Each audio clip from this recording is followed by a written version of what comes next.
Hello, and welcome to today's episode of Life is a Piano. Quick little aside before I introduce today's guests. There will be some changes to Life is a Piano going into 2022. Those updates will be announced somewhere in between the holidays. You know, we got Thanksgiving and Christmas coming up. So I want to make sure everything's communicated, but I don't want to put it out into the void while everyone's enjoying the holidays. So expect an update in early December. So today's guest on Life is a Piano is Dustin Galish. Now, I hope I said his last name right, but he plays keys and leads the band Trino Leaves. They're a band that we in Earth Radio are touring with next week.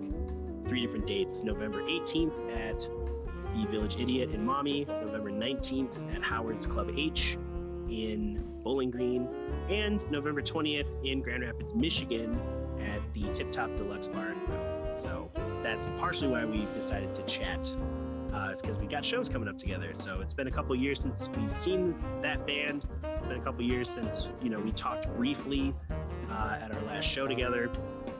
So it was nice to kind of learn more about Dustin and his background and his passions, and we discuss a lot of different things, from how relentless it can be in a freelance environment, trying to navigate this stuff that's happening around a pandemic, and just trying to plan out our futures, but also grab more of these moments on the journey. A lot of different discussions about tech and music business, and what motivates and inspires us as creatives. So it was a great chat overall today. Also, apologies for the video quality if you're confused as to why the quality is fuzzy 720p. My webcam that I normally use is at my house, and I, for some reason, can't get my iPhone to work as a webcam to record in Zoom while stuff is happening, so I'm borrowing this one, this older one. But the audio should be similar because I'm using the same audio setup. If you like today's podcast conversation and you want to support my podcasting and music efforts, you can head on over to patreon.com/Dutcher Snedeker.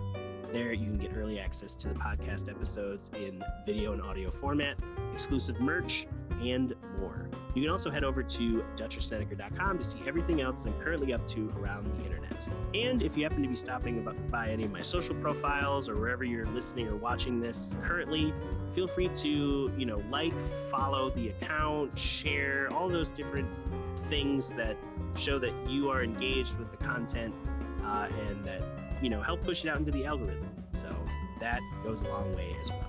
All right, long introduction, but let's get right into it with Dustin Galish.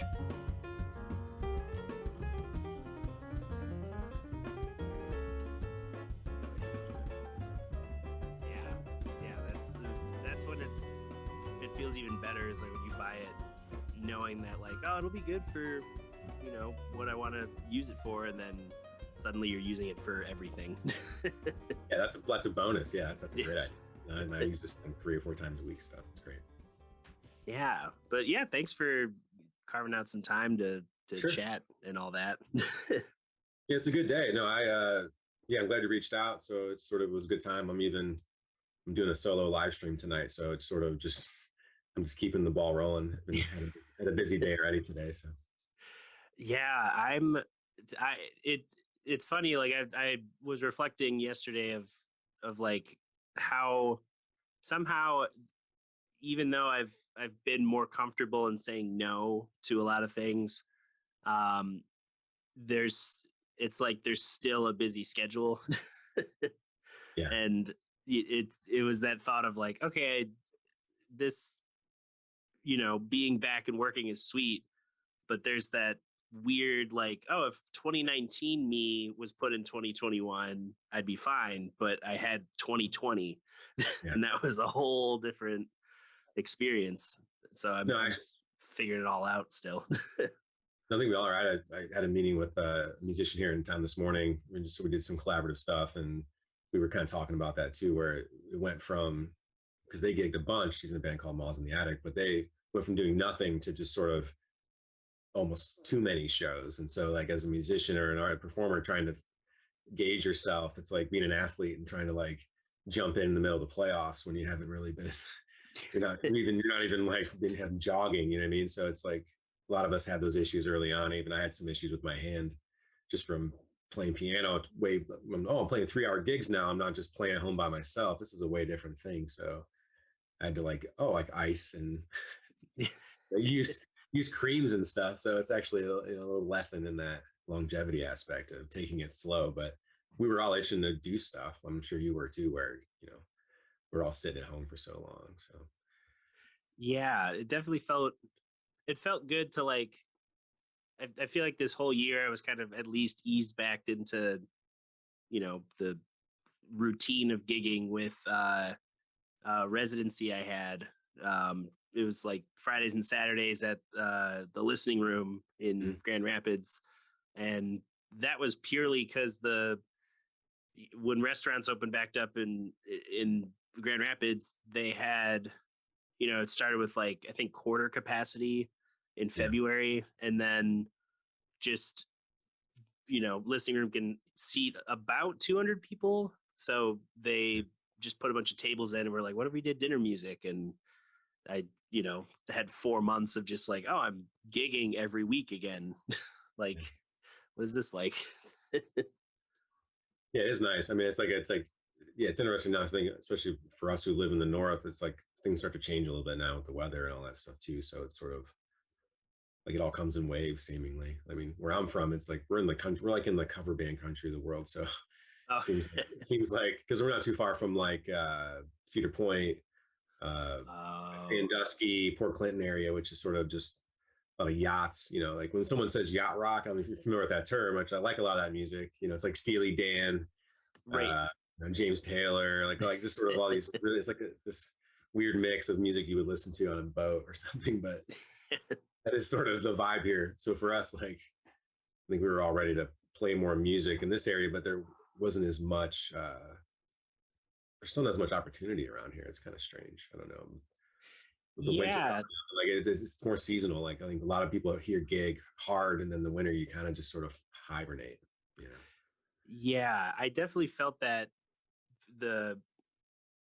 just purely probably a combination of like restrictions lifting for the summer and like more people being able to do more things. The summer was just filled. Most of my gigging was weddings, just playing all the cover hits, and then some shows with Earth Radio, a couple extra things with normal mode, this trio project, and now now that me and I guess Hannah, we both did so many weddings this year, we're just ready for like even just more original shows in general. Like even if we still have some weddings here and there, just to have like the majority of next year be like, where can the band play and not have to play all these cover gigs? Yeah, there's a different kind of burnout there. We actually got our first wedding gig this year, which was sort of obviously know enough about our band that we don't really ooze the idea of like, oh, those guys would be like a wedding band necessarily. But our drummer was bartending at a brewery here in town and became friends with this couple they met at the bar and sort of the brewery, and they asked him like, hey, like, let me know you're in a band, would you guys want to play, like, and there's just play some instrumental stuff. That's all they said. And they said like learn La Vie en Rose. That was it. It was like, you guys can just play instrumentals, and then if you learn La Vie en Rose for when we actually dance together, that's cool. And so that actually, and what we did, we just did instrumental versions of all of our songs and just sort of played them at low volume, and it went really well. Like it was sort of, they might have assumed they were covers. They had no idea. Mostly just chord progressions. But the pressure of performing actually that cover was great. I mean, we did it fine. It was great. We sort of did our own variation on it. But I think the wedding has got to be exhausting too, because not really playing your own stuff, but there is sort of a pressure involved with some of that too, where it's a little different than just being a cover band in a bar where everyone's just probably overly drunk and just sort of they're happy if you play the melody right. You don't really give a shit. Right. I feel like at a wedding sometimes people are listening a little more depending on what you're doing. So for you doing wedding gigs, was it more like like rock cover and like pop, or are you doing more sort of like contemporary or sort of like old standards kind of stuff? I mean, how does that go? Yeah, I guess it depends. Like, because most of my weddings are through the Blue Water Kings band, and they kind of advertise as like, we'll do some top 40 that's current. We'll do, you know, select, throwback tunes from like the 60s, 70s, 80s, and 90s, like just everything from funk to classic rock to, sometimes old school hip hop, just Yeah, the ones that are like more kind of anthemic than like, you know, some of the deeper cuts. But sure. uh and then, that kind of makes up the reception. And then, there most of them I tend to do with Blue Water Kings. I'm also doing a cocktail hour. So Yeah, I have, you know, quickly kind of see like, oh, who's playing today? All right, they know some jazz. Oh, he was my jazz professor. Like, all right, sure. we can call some tunes. Yeah, sure. Yeah. And yeah, so it can be a mix of those things. And then, I had some weddings that were very, had some very specific picks for, the soundtrack that fit the wedding a lot better, fit the personality of the wedding better than if we were to just pick the normal covers. We were doing more like Talking Heads and Elvis Costello and John Lennon and Okay. like more of that kind of vibe than doing like Earth, Wind, and Fire. Well, I guess there weren't any horns in the band either, so that would have been kind of boring. But It's been done, I'm sure. yeah, it's somebody's done it a solo version somewhere. um, but yeah, it's definitely like there's a. I always tell people who are interested in auditioning that it's like, oh, there's 80 songs and they're all of varying difficulty. Most of them are, well known, Mhm. like beyond just like, being popular songs. It's like, oh, you've heard this song even if you haven't played it. Like stuff that you don't, yeah, you probably even know a lot of the lyrics, even subconsciously, just because you've been exposed to it. Songs like that are pretty powerful, I think. I still have that experience at times where you hear an old pop song, you're like, why do I know this whole thing? I forgot that this even existed. It's kind of wild. So those are the ones you would want to pick, I think, for, you know, weddings, covers, things like that. That's something I've actually had issues with my band in some ways. With Trio Leaves is sort of picking covers. I think I've had to become sort of a dictator because my bandmates over the years have always seemed to want to go for like deep cuts and sort of like abstract stuff. And I'm just like, well, no, we have to pick something that people know and then do it our way so it builds a bridge between what that was and what we do. I think that's like a tricky thing where, if like one guy in there is like, oh, we just did like half of Live at Pompeii by Pink Floyd, that was literally thrown on the table once. It was like, why don't we do Live at Pompeii by Pink Floyd? I was like, that's an undertaking, one, and be really cool, but like 95% of the crowd's gonna be like, I have no idea what's going on right now.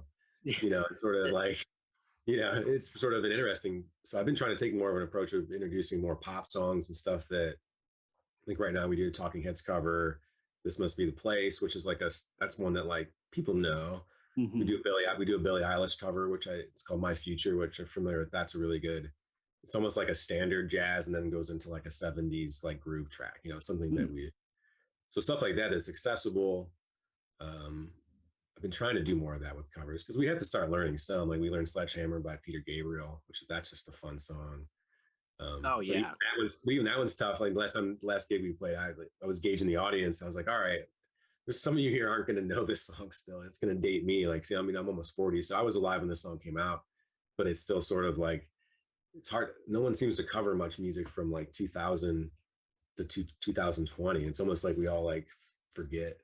It's like, oh, we just do like classic stuff. You're like, wait, there's a whole 20 years, like a couple of decades here we could pull from sometimes, I don't know if that's something you've come across too, where you hit these weird voids of like a decade that you just you forget about or something. It's kind of strange. Yeah, and it's strange, especially because like it seems like as we continue to go further out, there are more and more things in like like Silk Sonic. They're, making music from like the like soulful Motown disco-y type looking stuff. Mhm. And like there's media coming out on all the streaming platforms that's like, like, oh, it's a period piece set in the old, segregated South in the 40s, but it's got music from the, the 70s. Like there's, or like Stranger Things, like there's all these, new packages of nostalgia Sure. that, It that is. keep No, yeah. popping up. Yeah, it's hard not to. Yeah, I mean, for me, the '80s stuff is kind of interesting now, especially because I'm a kid from the '80s, and so that there's definitely been a resurgence there. I mean, even culturally, like there was kind of a '90s thing that I think happened before. Almost like feel like we're going backwards slowly. It's like the younger kids, probably like teenager to early 20s, are like are almost dressing like it's in the '90s right now. Right. And then I feel like it's going to progress into sort of an '80s feel as well. And so part of me loves that because it just gives you a new appreciation for stuff you missed. And I've gotten into a lot of '80s funk that I just didn't know existed. I'm just like, holy shit, there's a lot of really awesome, like out there '80s funk, like early '80s stuff that's just amazing. Like great instrumentation, production's really awesome. And I just never heard of any of these bands, Madlib, I'm sure you're familiar with Madlib. Right. He did sort of he does his compilation sometimes, and he did one that was called, it was just like '80s future soul or something. And every track on there, like I had to go look it up and be like, all right, who is this band? Who is this artist? What is this song? And I'd find them on Spotify. But I was like, never would have come across that stuff if there wasn't still that urge for nostalgia, even from DJs doing stuff. So I appreciate that. I mean, I think as a musician, I try to personally like steal from all of those eras because I think that it's accessible now. Like to be pigeonholed as one type of musician or one type of sound is almost seems crazy now. Like that's almost what's wild now is like, oh wow, you guys only play one style of music, but I'm built on the idea of I want to do everything. I've kind of built the band that way too, to try to cover all the ground of what's possible in music. I think that's something not all bands are able to do. And I've been able to work with, over 20 musicians or more at this point. So like that lends me to try different stuff too, where it's not like four people in a garage, we did this one thing and they're like trying to refine that for 40 years. It's like, yeah, I've seen that. That happens. That exists out there, Yeah. It's not good or bad, but I think that's the nostalgic aspect of it's interesting. Even like metal now you can see they're listening to like thrash and like '80s thrash. You can tell their kids are like, oh, this Metallica shit's kind of cool. Even though now it's not at all. It's no matter. Yeah, and it's like, well, I think too, like one trend I've noticed with the I don't know, all the people who I feel like I made it see them on Instagram or like TikTok, just the people who are the more, they're young producers, but they have this blending of like, here are the styles I like working in, but they also know how to like make very easy choices to kind of add an aesthetic they might want for a song. Like, certain synths are just like, oh, these sound like the 80s. Like you don't really need to do much to like dress them up.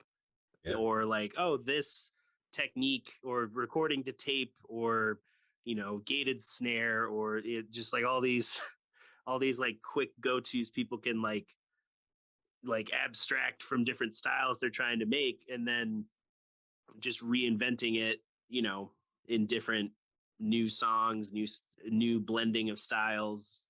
And I think that's cool that we have so many influences that can influence current music thanks to the internet, but also just the back catalog of accessible music is, really cool to get like, oh yeah, this hip hop artist is, influenced by Celine Dion and, another random artist, and this you can hear it in how it's produced or something. And it's interesting, these cross sections. Yeah, I mean, I always say this, like I always share this sort of anecdote of like this is probably like late 2009, 2010. This is before Spotify existed and there was a lot of access to music. I don't know if you remember, there was like file sharing or like you would download these zip files and you would get albums. And there was a lot of sort of underground stuff that was shared that way. And so I had this obsession with krautrock. If you're familiar with it, it's sort of like early mid 70s German rock that was sort of improvised, very psychedelic stuff, very unique. A lot of production techniques that were sort of created from that music that is still like inspiring today. But I spent literally hours and hours and hours and hours compiling and trying to find these files and these bands and the name of the album and some weird website that hosted it, years before. And I downloaded that zip, and maybe it wasn't even in there. It was some fake file, but I created this great collection of krautrock. And so I was like, oh, this is great. And it really influenced me as a musician. And now, like, literally, like, my son can just go on Spotify and go like, let me see what Can. Oh, Can. All right. Here's every album that Can ever made. You know what I mean? And he just listens to them. Like, you don't understand like how crazy that is. So, I mean, the musicians in the future, I think, will have, because of their access to all that music, I can't understand how they wouldn't make incredible stuff in the future. It'll be derived from everything. I think I'm excited for that. I mean, who knows what that's going to sound like, but I think that's interesting. Where most people, you've got into one sort of area of music, and that's all you could really handle because it was too much work to really venture outside of too much. That's why a lot of people get stuck in jazz.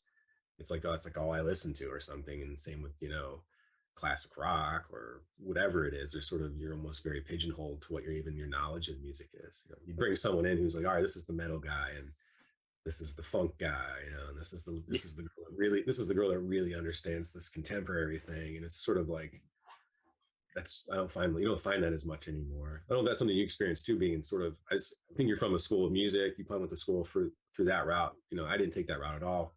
I was a visual arts major and multimedia stuff. And so found music otherwise, but that's something I've seen in some ways from like people from the College of Music specifically, who sometimes have never even heard like pop music still, like that can't be possible anymore. They're like, who is this Lady Gaga? What is this thing? You're like, holy shit. Like, I've had there's like a 28-year-old guy who told me once he just played a lot of trombone. I was like, all right, well, he liked it, but like, it's probably gonna be more rare to come across musicians who aren't exposed to so much, even world music. That's been a big thing for me, not about yourself, but even being drawn to music that I don't speak the language, but it still connects, the melody, the rhythm, all that stuff. I've been strangely drawn to music that I don't know what the song's about. It's like, I don't know why that is. Sort of, yeah. Yeah. Well, yeah, I definitely, because I did a classical undergrad and the jazz masters. So I kind of saw, two different school environments even in just the same region, like both of them in West Michigan. I had gotten into NEC out in Boston, but it was, they were offering me an amount that was like, compared to what I got, pretty much almost a similar amount at Western. It was like, okay, this amount at NEC won't even cover room and board. Yeah. And like this amount, plus $2,000 more covered a year of school. And it was like, okay, I know like what I'm going to be doing. But yeah, in both instances, it definitely felt like there are some people who they loved, classical, and that's why they were there, and that's all they listened to. And it felt like that dude that just takes work home with them all the time, and you couldn't really like discuss anything else that wasn't something from usually someone who's deceased. Sure, yeah. And it's like, meanwhile, I was in an ensemble at the same school at Grand Valley that focused on the opposite. Like they only wanted to play music by living composers. Yeah. So the oldest you'd get would be like Steve Reich or something here and there. And it's like, okay, there's, there should be more of these discussions. And I'd have them with friends who kind of were outside of the, I don't know, not total misfits, but like the people who, sure, their career path wasn't as set in stone as like, I'm going to be a band director with, like, it was more nebulous. Like a lot of the people that I graduated with, half of them didn't even keep, like half of them took other jobs because they pigeonholed themselves like too tightly around this kind of identity of being like, I'm a pianist, I'm not a keyboard player. So they, all these gigs are now inaccessible to them because they don't want to buy a keyboard. Sure, no, that makes sense.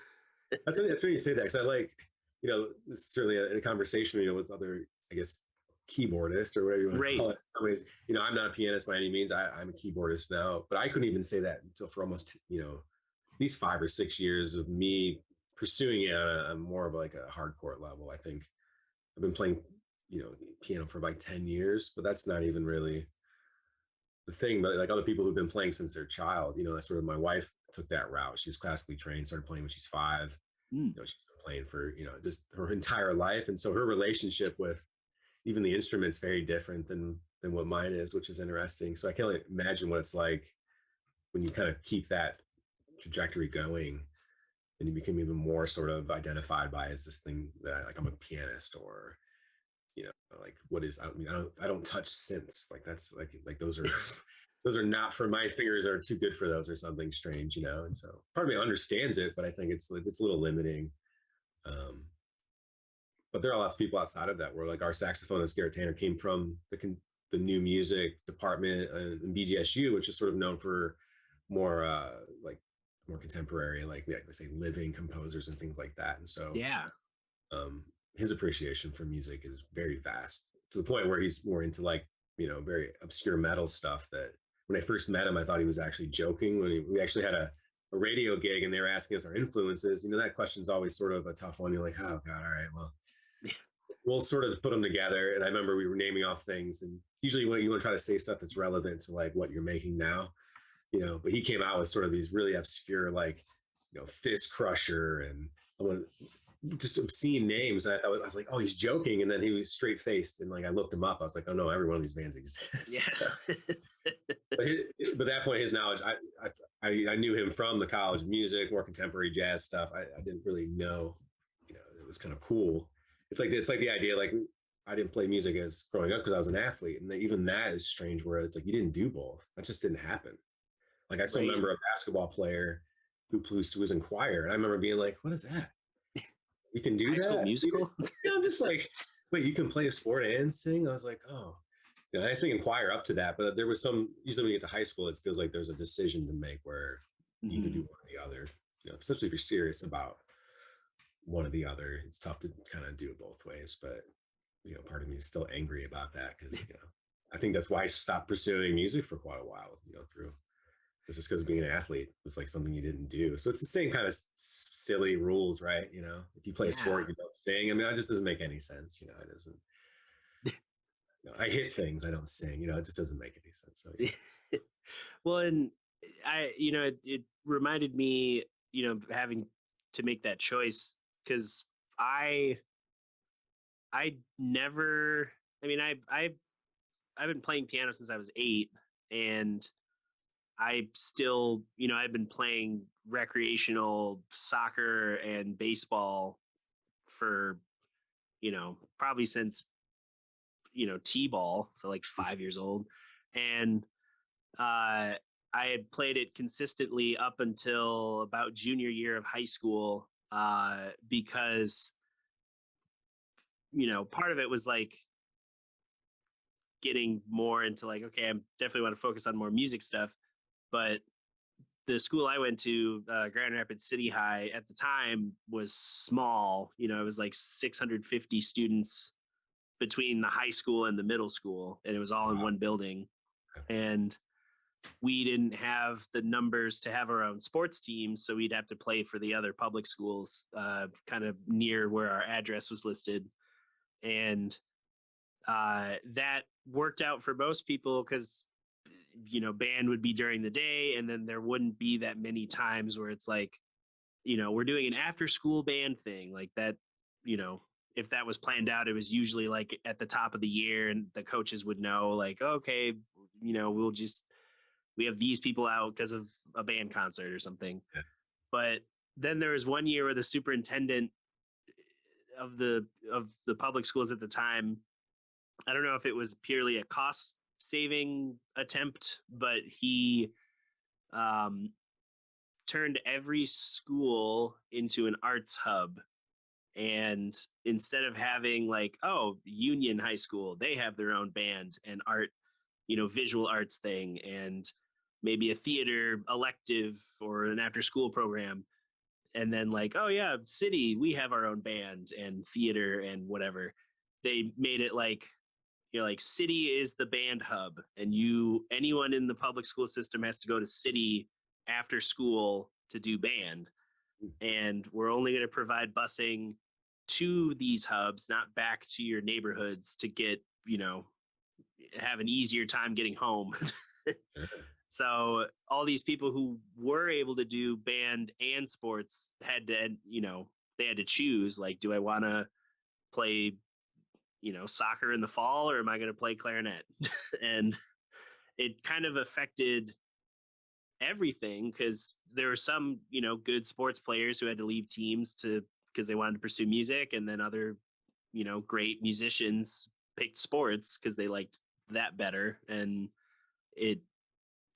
it's was supposed to, they thought it would inspire, like, oh, we're going to have the best sports people only do sports and the best musicians only do music. And it's like, no, you're kind of just making life difficult for everyone.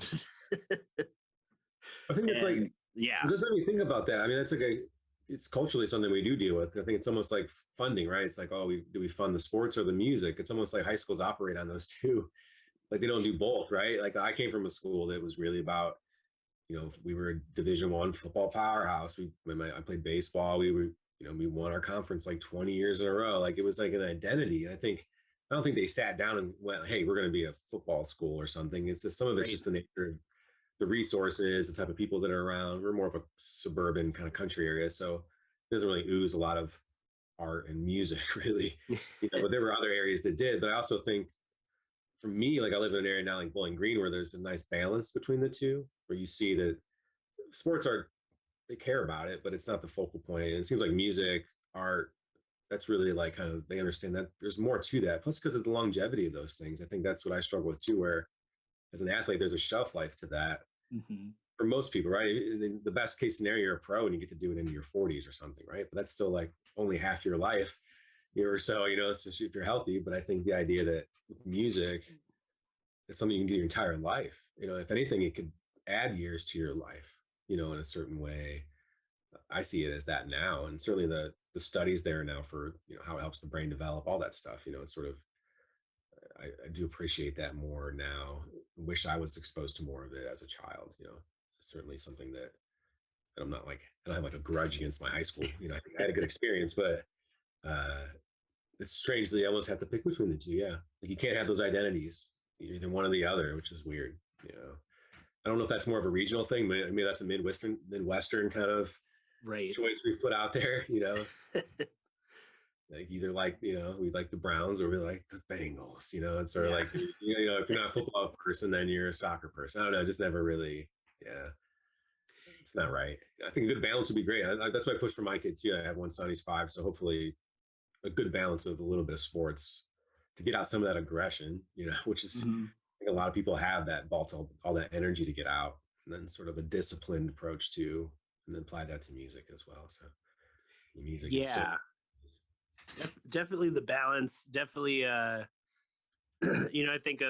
worked a year at Allendale High School, which is a high school that is a lot of the kids who go there end up at Grand Valley because it's right down the road. And it was interesting seeing this high school that compared, like the high school I went to, it was in, it was making the best out of an older building and not really having a music space. It was, there was a multi-purpose room that was kind of an echoey box. And then there was the gym that was an echoey, giant gym. So there wasn't any like the band rooms were kind of set up that way, but just for rehearsing. And, so I was just used to like, okay, yeah, it's a school. There's not really a band area. We didn't have the money to just make a whole separate concert hall. And, working at Allendale High School, there was definitely an emphasis on sports, but then there was still like, a 700 some seat amphitheater style, like concert hall, like fully equipped for like theater productions and visiting artists and professional lighting and sound. And, this was the place that all the concerts took place. And there was still, both the band and choir directors are like, yeah, but it would be nice if we could have this. And I'm like, y'all have your own practice rooms. Like, Sure. there are some of these kids who are able to, like, I don't know how they tricked their schedule, or like how they got, whatever core credits and classes done sooner. Cause some of those seniors were like they'd come in the morning for the first choir, they'd come back for second hour for the chamber choir, like the, juniors and seniors mainly. Mhm. And then they'd take lunch in the choir room. They'd have a free hour in the choir room, and then they'd close their day with like assisting in concert choir. And I'm like, how are these kids doing choir all day? They Yeah, just come to school and do choir. it's like the priorities of the school in some ways. Yeah, it's kind of wild. I think that was something I remember that from high school was sort of like how much time I spent that was focused on sports still. Like it was sort of obscene. I mean, relative to even how much classwork I had done in retrospect. I mean, outside of class, traveling, practices, all that stuff. Plus, I played baseball, so we had games on the weekends too. I think sometimes sports that are a little that you don't realize, like, oh, this is a 7 day a week kind of experience too. So yeah, my son's in kindergarten now, and so even that, like, he's got a full 6 hour day. I'm like, man, all right, well, there's gonna be a point where you're doing this 7 days a week. You have that energy to do it, but yeah, those kids who were just hanging out in the choir room, I think they had a whole different experience. They're just kind of having a good time. The rest of us are working kind of harder. Like, yeah, good for them though. Yeah, I was just always impressed, being like, how did you do this? Because clearly, like, usually you don't get rewarded like that for being, like, oh, I failed all my classes, so all I have is choir now. It's like most of these kids are just like, no, we just got all the. It's like, I don't want to do math. Like, I just want to do choir stuff, and they figured out how to, like, oh, if I take this extra class every year that I might have to, like, double up on homework or something, I'll be able to, like, it's do worth it for more. those last 2 years. Yeah. Yeah, there's at least some of that foresight on their part, or just, I think of my high school scheduling, they kept changing it because the school wanted to, they thought they were going to transition, and I don't even know if they're still labeling the school like this, but they wanted to become an international baccalaureate school. And I don't even fully understand what that means, other than, from what I've experienced, it was like, AP level, some slightly harder classes, but then no, you were supposed to graduate with like this kind of boosted high school degree, being from an international baccalaureate, but the qualifications weren't tied to the curriculum for some reason. So all the valedictorians and superlatorians never got the certification. It was always like, like, oh, Sarah did well on the IB test, and that's why she got the thing, even though, grade wise, she's like beneath the higher percentile of, the nerds who all got, like, going to a nerd school is like, to have a tier was still funny. Like, it's like everyone here had entrance exams to get into the school. Yeah. Why is there another tier even? Yeah. Yeah, and it's like, clearly everyone in this school has some sort of smarts, even if it's not like, the people who had to take all these courses they wouldn't have normally picked, but the school wanted to push, a higher achieving academia. So all these kids who, like, would have excelled at any normal school, they felt this weird pressure because, like, you're among people who, like, some of them are lawyers and doctors and, Yeah. high performing engineers, and and yeah, to have this like weird, I don't know, this weird dynamic of really smart kids, but also, like, relative to each other, we're just all kind of normal.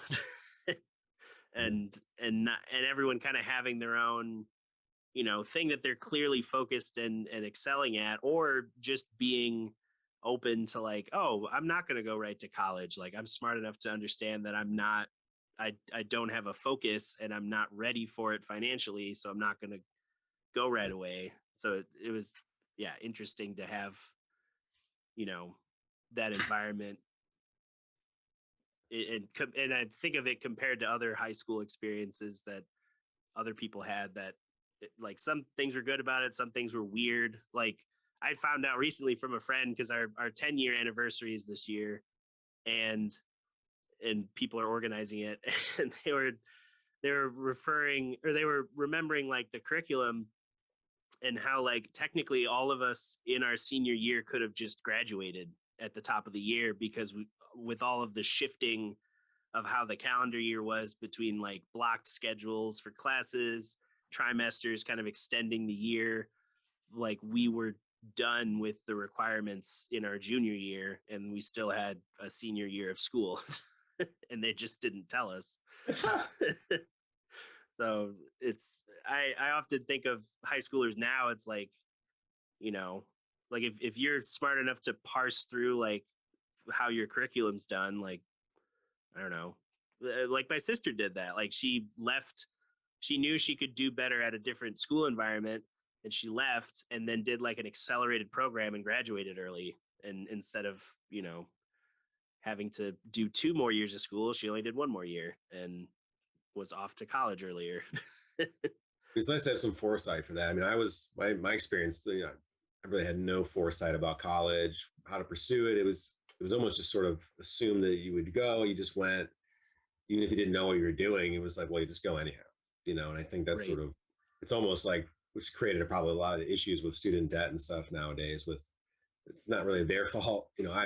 I have a bunch of weird debt too, but it's not really like those people's fault, because they just want to get an education. But I think there was a weird culture, at least specifically because I graduated in 2000, where it was more of like, there wasn't expectation there. And at that time, the internet wasn't even that great. So it's like, you really couldn't teach yourself a lot of this stuff. It was kind of hard. You had to, but nowadays it's like, if you know what you want to do, college almost seems like a waste of time outside of the networking, because you can teach yourself so much online. I mean, even for me, production techniques, just learning songs, all this stuff. It's just like, I just go on YouTube. I mean, it's literally as silly as that, but sometimes the resource there is pretty incredible.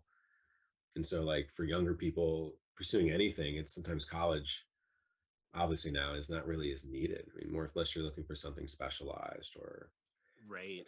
the cost wasn't there. I mean, I would say everyone should probably do it, just forces you to live with people that maybe you're not comfortable to be around or something, which is good for all of us, I think, sometimes. But Mm-hmm.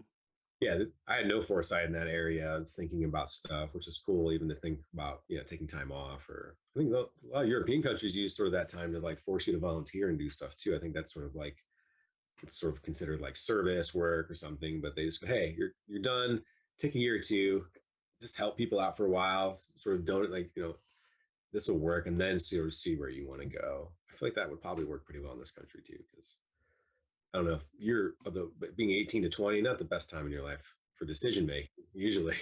Yeah. Usually the most, depending on who you are, but there's a lot of learning there, not necessarily decision making. That's how I see it. Yeah. I started off as a criminal justice major, Oh. which was sort of, I was, because I watched a lot of movies with the FBI, and I was like, oh, I could try that. It was literally that sort of silly. And then after a while, I went, oh man, there's a lot of reading and like memorization involved in this major. So I just was like, I got to get out, because I'm terrible at that. So I got into video work, graphic design, photography, those things. So it made more sense, but it sucks that I had to lose a year, because in some ways you're just sort of forced to hop into that. No one was like, hey, you really want to be in the FBI? Oh, you watched the movie Seven? I'm like, yeah. It's like, just sort of things like that. It seems like it'd be fun to try to find a killer. I mean, I've never even shot a gun my whole life, really. I mean, I shot a couple of like hunting rifles every once in a while, but yeah, I can't imagine myself like pursuing someone with a handgun and, trying to solve the crime. I'm not that attentive. I lose my keys. How am I supposed to like figure out the crime scene? I'd be terrible. So Yeah. Let me music too. I mean, I don't know.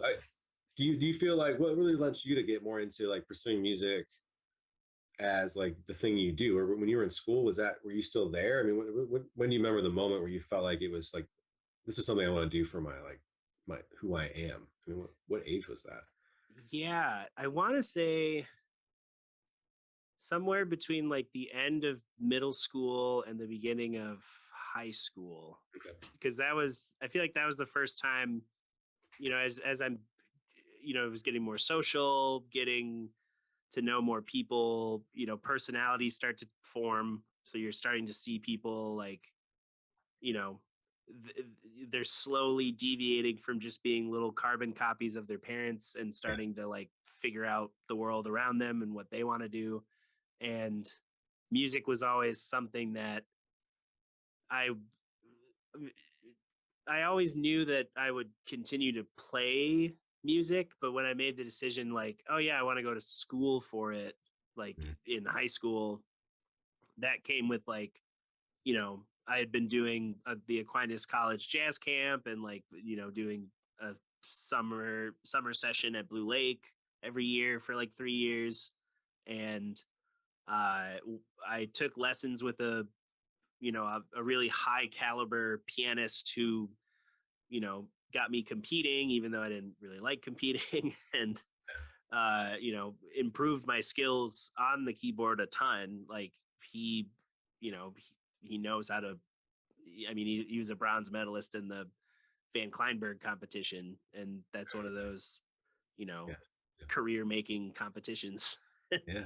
I watched a um, documentary on that competition years and years ago. That was pretty oh, incredible. oh, nice. Yeah. I kind of want to.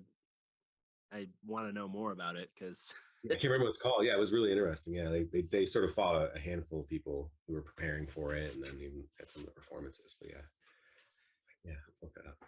Yeah, it's like it. You know, seeing my friend, musician friend, who's he just got engaged to a Paralympian, and like she's like silver medal at Tokyo Games, like she just triathlons all the time. Um, you know, the the life of a competitive musician probably mirrors that in some aspects where it's like, all right, I wake up, I prepare you know, my optimized meal to, promote an energetic day of practicing and learning and getting like let's spend an hour on these 5 measures or something, like Yeah, really nitty gritty detail oriented rehearsing and learning of tunes.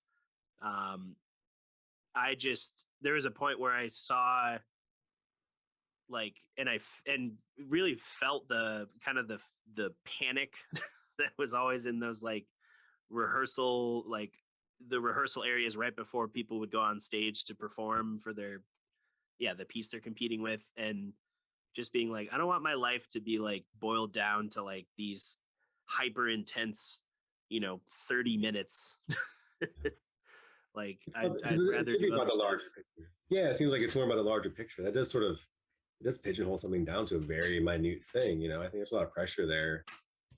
I mean, I've never done anything in the competition base musically. I mean, I've done some battle of the band kind of stuff, right? But that's still very different than something where you're being really critically analyzed to as far as you can analyze something, really. And Yeah. so either that drives you, in some ways, or you're either sort of, yeah, it just creates a sense of anxiety and fears and stuff like that. That sort of is really worth it. I don't know. I mean, you have to be kind of mad, really, in some ways, right? I mean, mad in the sense of being a little crazy, to pursue something like that on that level. Um, yeah, I mean, it's inspiring, but also just I don't know. I like to do a lot of different things. I guess that's sort of Right. like, that's always been hard to sort of just do only one type of thing. I mean, even with you certainly play a lot of different bands and stuff like that too. So it doesn't seem like you were destined to necessarily bring everything down to a single piece in a moment. When it helps growing up, not with them always around, because my family on my dad's side is very spread out. Like we cover the coasts. We have like a Washington uncle, a Massachusetts uncle, a Florida uncle. Geez, all right. um you know don't always see them, and Florida grandparents, but knowing that like my dad used music though he didn't major in it, he used it in college for scholarship money. All of his brothers, my 3 uncles, are all, they've all done at least their masters in music.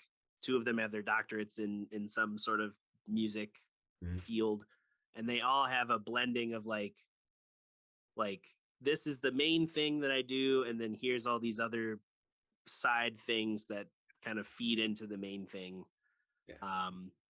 And I did, for the internship requirement for high school, I just visited my uncle in Massachusetts, because he kind of does a mixture of like oh, he can, he's a cellist, he's a jazz pianist, he can sing, he arranges music for a dance company, he teaches privately and at a school, he runs a recording studio out of his attic that focuses on acoustic music and jazz. And he explained it at any point, like his life's kind of like a mixer. Like at any point he could bring up like, oh, I want to do more stuff with the dance troupe that I work with. All right, let's tour with them this summer in Europe. And he'd pull back all, like taking a break from students, taking a break from, clients at the studio. And then, oh, it's the winter, I'm not really going to travel as much. Let's bring those back up. Like maybe I'll take some other one-off private students, or I'll take some more clients for recording. So it was nice kind of having all these different presentations of a music career growing up to kind of reference as like, oh, I don't need to like pick like, oh, I'm only a teacher or I'm only a keyboard player.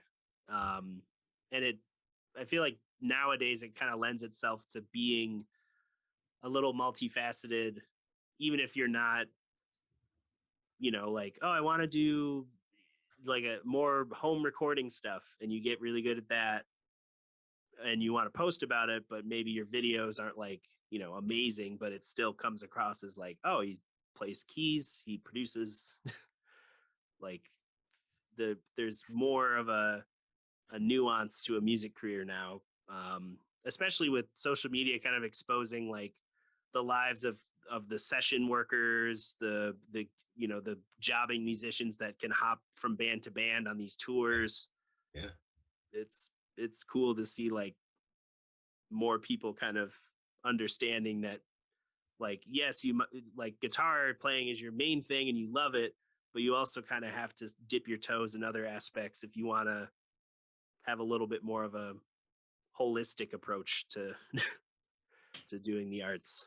I mean, in some ways it's sort of, I've structured my life that way now where, sort of you have to do a bunch of different things because the way the world works too, it's sort of, especially if you want to do things on your own, right? I mean, the other option is just to work for someone else. You clock in, you clock out, right? There's security there, but I've done that quite a bit. I've done that enough. And so for me to say, over COVID, I decided, hey, I'm going to gig, I'm going to do freelance work, which is usually video and photography and some graphic design stuff. And then really just find a blending of those two worlds, because even doing the other sort of freelance stuff it's not like a menu or something that you offer someone. At the end, it's about working with people, I think. So I think what I was trying to figure out was, how do I still immerse myself in music and the culture and the business and try to make it profitable enough to where I can actually do it as a job. But you have to do all these other things around it to nurture it too, because it's not a one-dimensional thing anymore. And there doesn't seem to be that guy with a cigar in the limo now who like hears your song on the radio and then signs you to a $1 million contract. Like, people don't exist anymore. Maybe they never did, but it seems like people who are able to support themselves and create something that's sustainable themselves might get the push from something else. It seems to be sort of the future. And like, you can only be one-dimensional if you're so good at something, really. I mean, that's sort of, That's a lonely place too. I mean, I think it's like, oh, I want to learn how to record music. Well, great. But then if you're not really working with other people and you're just in your studio all day, you're getting really good at the craft. But if you're not interacting with people, and you probably get lonely, depressed, and then sort of it doesn't matter. So I've been trying to get more into trying to see the social aspect of it and contribute to the scene and the culture in different ways, like doing stuff like this, telling people stories, just trying to like, I think that's an important part of it, because I don't have the energy or time to be out late every night too on shows where it's like, oh, I can just go out and watch every local band and be out till 2 a.m. It's just very exhausting. It's not healthy. It's just sort of, but that's a part of it, but it gets harder as you get older for sure to be that person. So. Yeah, it's hard too when it's like, because I've been seeing a lot of posts, and kind of not so much calling people out, but like just kind of reminding people like, hey, remember last year where like we didn't have music and a lot of people were craving experiences in music, and now we're back at it, but we're also overworked, so there's no time for music, so we're still back in the same, Yeah. like trying to have people survive, but also like, hey, come out to a local show. Like, I get it. Like, you're working. We're all working. Everyone's working. Like, find time to treat yourself to art. Support local artists and all that stuff. But then you also get the messaging from other people in the community where it's like, hey, I'd like to see more local musicians supporting local musicians at shows and other things, which is also like, yes, you want more people in the music scene to come to your shows, but there's also people trying to work. And it's hard to be like, yeah, once I get done with this wedding at 10 o'clock, I'm gonna drive home and see what spots even open until 2 to try and catch a show. And I'm not really drinking right now, so it's like there's that extra thing of like, oh, do I want to go to a loud room that just further exhausts me for Probably the not. rest of my week?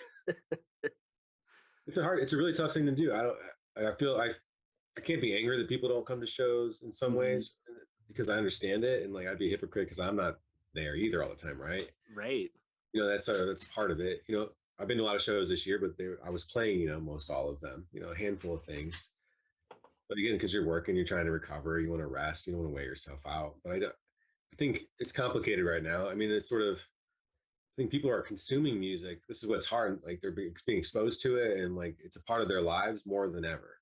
I Yep. think that's probably not even arguable at this point. I think it's just reality that when we hear from the radio to our phones to movies to shows, you're shopping, you're in a store, there's music playing. I mean, it's just like it's never ending. Your restaurant, coffee shop, even there's music playing outside in shopping areas. It's just sort of this never ending. You're at a sports game. What are they doing in between every downsize? Playing music. Mm-hmm. And like I guess it's like I think because people have gotten it so free and it's such a part of their lives that we're I think we've grown a little numb to it, and like and then I think with COVID, it almost made people realize, oh man, the live stuff is really important, right? Yep. I think they realized it and they got like a touch of it, but then once you're just overstimulated again with all this other music and stuff, you just don't want it as much as you used to. I think there's something there. It's like it's kind of scary as a live musician. People appreciate it, but I think the drive to but I don't know. I mean, like to use the Astro World thing as an example. Yeah. Not anything outside of not even talking about what happened, but just the energy and like the want to be in that collective environment because of what that means is still there. So it's just trying to find ways to harness that in a way where it works for everyone involved. Because musicians, if no one comes to shows, there's a point where we just don't play anymore. Right. And we are going to be stuck in some weird thing where there aren't going to be any cover songs from 2020 to 2030 because no one made any. There's no, everyone was just listening to the music before that still. It's because all the artists had to pick up day jobs, and it's tough to put out a really great record. A lot of those great records came out because those bands were in a house for 3 months and that's all they did was work on the record. There aren't a lot of musicians who can do that now, probably 0.001%, I'm just gonna be a recluse, no, I got other work, I gotta hustle, I gotta teach lessons, I gotta do this other thing. It's tough to seek that nostalgic era for that kind of approach to music too. Yeah, it's I think of my cellist friend who lives in France, and from what I understand, she has a chunk of her life subsidized as a creative. So she, if she has a month where she's doing she's busy, but the income isn't coming in as quickly, she knows that her base needs are at least met. Which, that's what I feel. like starting this Patreon last year, and I have everyone who's contributed um, is some type of creative or has their own Patreon. Sure. Yeah, it's almost So like, wait, no, we're not the ones who are supposed to do this. This is supposed to be the other people, sort of, right? yeah, it's and that's where it's like, especially like I've realized more and more that a lot of my stress and active brain and like just trying to do a lot of things can be linked to kind of being a people pleaser, where I'm always trying to like, you know like I want to understand all the sides, I want to mediate the conflict, I want to Yeah. insert myself in a way that's helpful even if I'm not equipped fully sometimes, or even have the energy. And that just kind of ebbs away at like being able to be like totally there, totally present, totally engaged. And that's been discussions in the groups that I've been involved in, where we're trying to make these like half informed steps into like how do we market this thing, how do we present it on the stage, like what stuff speaks to us creatively, but what stuff also helps translate what we're doing to an audience. And you know having stuff grow, it can help inform, like, okay, we have this many followers on these accounts, and between that number, this percentage of people will hear about our shows just naturally and algorithmically, and then this percentage of people are like can be swaying either way to like come see a show or come see the next show or not see either. It's like you're trying to like use data to be, run a business, but then the core of what being an artist is inherently business related. It really It's isn't. I know. so it's like you're trying to create a thing that people want to invest their time and money into, but present it in a way that isn't about that, even though having some skills in that keeps the artistic thing flowing. But you also, I don't know, like Earth Radio or a band that's, a lot of the music and the lyricism is just about trying to dismantle some of that hustle grind culture and like exploring your creative side, and you know getting in touch with nature, and yet I'm also having to be like, how do we, like, what combinations of things will get people interested in the band? Because there's the chunk of people who like the music and they'll come out, and that's awesome, and we see them at most of our shows. And then there's the, like, okay, there's the musician side of it. A lot of musicians come see our shows because they want to see what we're doing, and they learn from what we're doing, and we learn from co-billing with other bands. And there's that kind of musician aspect of like, oh, everyone's kind of learning or trying something new or doing something cool. And you don't want the people pleaser portion to like take away from being super creative to be more accessible. But then you also see stuff packaged in a way that's like, okay, we like for these bigger acts, like, okay, like Anderson Paak plays, but he's on like multiple risers, and there's portions where he's not on the kit, and there's portions where the song is a medley, so it just keeps flowing, and then there's video walls everywhere. Like the amount of presentation can vary so wildly, because like Pokey Lafarge can go into a room with 100 people and his guitar and make people feel like they're part of this huge expansive world. And then other people, there's events like Astro World where it's trying to grab 50,000 people, and you see the limits of the problems obviously that can occur with that many people all trying to feed off of the same source. I think that's, it's funny you bring those up. I think that's what I feel like sometimes is what exists now, is like you have these small sort of intimate, like DIY, like people in their living room or like a basement, 100 people or less. No one, like, but people care. It's like there's something there, and like they're drawn to that. And then the other aspect is like, oh, I'm just going to see like a national act in a stadium with like, or a festival where there's 100,000 people. And then there's always there's this middle area where I think a lot of us are kind of staring at each other like, okay, where are we at right now? Because I feel like my friends either just go to DIY house shows or they see like, or they go to Lollapalooza. Like there's no in between right now. And I'm really confused by that in some ways. I think that's been a bit of my frustration of trying to understand. Because I'm not even like, it's been a long time since I went to like a major concert, you know, and not that I don't know why that is, you know, I'm just not as drawn to it as I used to be when I was younger. And some of the things like when you become a musician, like I'm more consumed with my own stuff. I'm not like, I don't want to go to see some artist play because I'm trying to do my own thing. You know, it's sort of, it's like the sad part of becoming a musician is like you analyze music now and like everything is sort of like you're saying, you're watching it instead of just enjoying Anderson .Paak, you're watching all the various things that he's doing and trying to understand it. And then it's like, well, that's a different experience than like the person who's there who just loves Anderson .Paak and is just enjoying it, you know. And I think there's a lot of us in the middle who are trying to figure out like how to move forward. And like I've seen so many incredibly good, talented acts who are in that middle area, just trying to make sense of it all, you know. And there's sometimes I hear people are like, it's just like a guy's like, I don't even know guitar. I'm just gonna sing some stuff because I feel things. And people are like, I really like this. Let me see what this is all about. You know what I mean? It's very strange.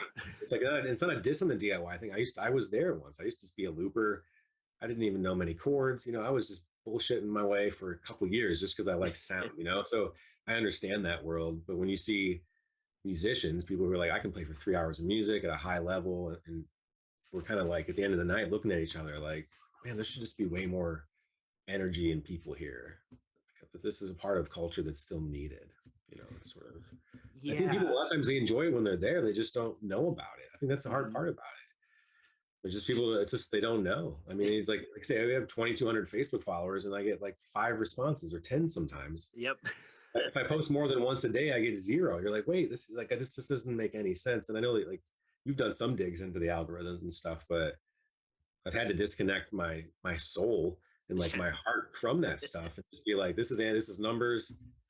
Onward, move. I just keep putting it out there and trying to do it and try to think of different ways so that that data doesn't like stop you from still pursuing to be an artist and do stuff. You know, Spotify has always been like it's like my most hated thing, but I also understand it. This is what's weird about us is like we've never had any traction in any one song, right? We only have one song that's ever broken the 1,000 mark. You know, that's just like it's a weird thing, right? But like we have 12 records on there and we've got probably like, you know, 30, 40,000 listens collectively. But if you go to our Spotify's page, it just looks like no one gives a shit about us at all because of the way that the system works. It's like, oh, but like, wait, no, we have 40,000 collective listens. That's an experience as us as a band. But if you look at the page, you're like, oh, there's only like 40 monthly listeners and like they don't have any singles that are tracking. So it must be shit. You know, I'm just like, wait, I don't think that's good. I've been trying to talk to more artists about trying to not be focused on that stuff too. Like it's because Spotify will probably be gone at some point. A lot of stuff is fads too. And I think we're in the peak of fad. There's so much focus on fads and catching, like just jumping into a stream of something and hoping it catches and then jumping out, you know, and that's an exhausting way to be an artist, you know. It works if you're trying to be a celebrity or something, but yeah, you know, it's tough, you know. Yeah, I think Jon Stewart had a good quote recently because he's been, you know, he's got that show on Apple TV Plus, and he's heard a lot of good things about that show too. Yeah, I've seen good clips and some of the longer form interviews. Yeah, and I think it was an interview he had with CNN where they you know they were clipping parts of an interview for like a short video, and he had mentioned like we live in relentless culture where, you know, this is the first time a lot of people are equipped to like, you know, it used to be like, okay, you know, thinking just purely entertainment, like you'd have a dude play in a town and people who saw the dude in that town, that was the only way you could directly interface with that person. And then they'd leave and you'd hear about them sometimes on the radio. Maybe they're, you know, they get on a late night show during like the television era, or they perform on like a weird variety hour, or, you know, they just pop up again. But there's no like like you could write fan mail, but like that's not directly interfacing. That's usually just like you sending out praise or something, and then or a gift, and you don't expect to have reciprocation.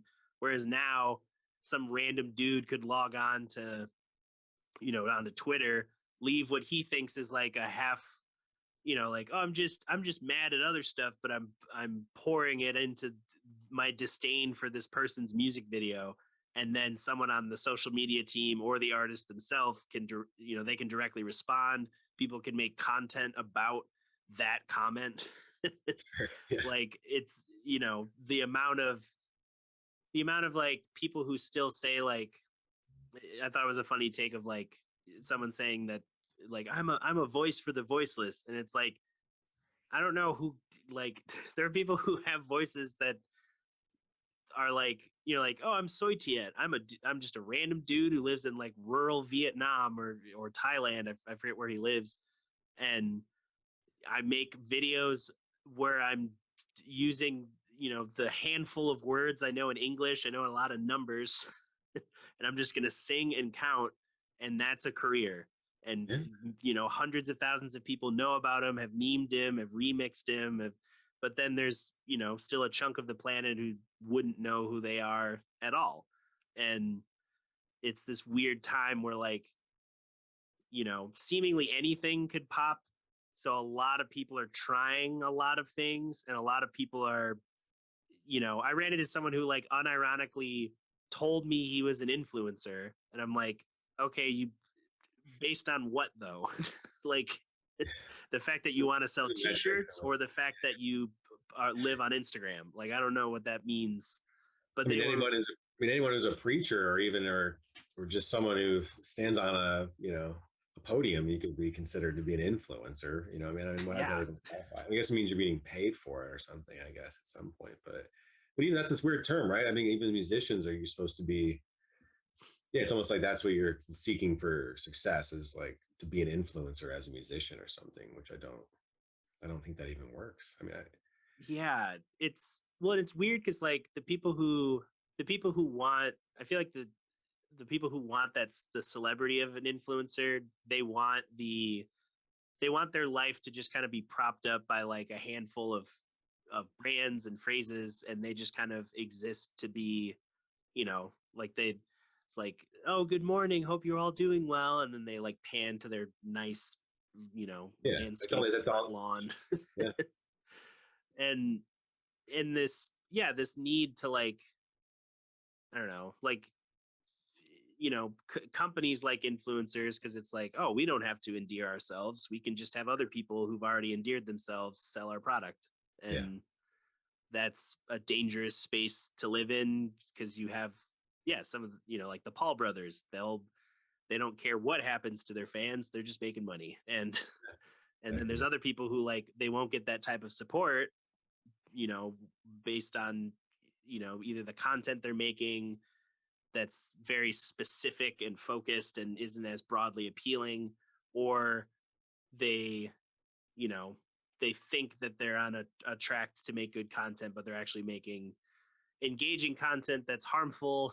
Like it feeds the algorithm, and in a way that like, oh, if someone stumbles onto the diet version of this toxic culture, where it's presented as something more palatable, and then they get sucked down a wormhole where they become more radicalized. Like the content's such a weird place to start, because it usually starts with like, oh, I just want to make something, or I think I'm funny, I think I play music well, and then cut to however many videos later, and it's like, I didn't know they would support this company, but they're sponsored. But like, it's a lot of it comes down to like all these things that we're trying to use as vehicles to promote ourselves. None of them were designed to do the thing that we're trying to use them for, right? I think that's where you have to start to go, all right, Twitter, what was Twitter designed to do? They had just kind of make a statement and have an opinion about something, right? I think the owner was just like, hey, let's just kind of be like, hey, me and my cat, like, it's a sunny day, that's kind of nice, tweet, right? That was literally,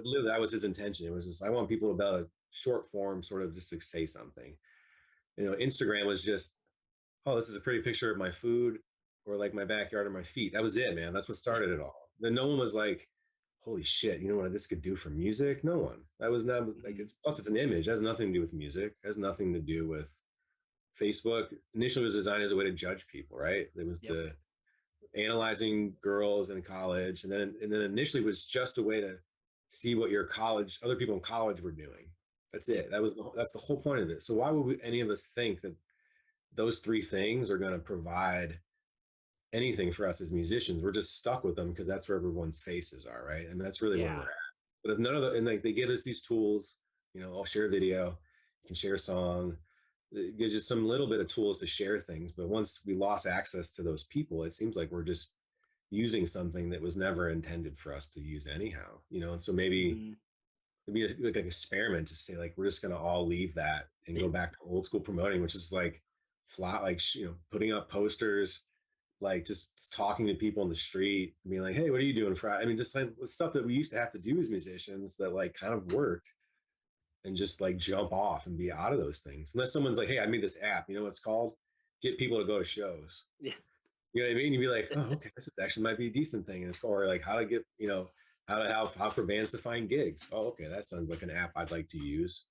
But posting an event on Facebook at this point, it just seems like in some ways like barking at a tree that there's no squirrel in. Yeah.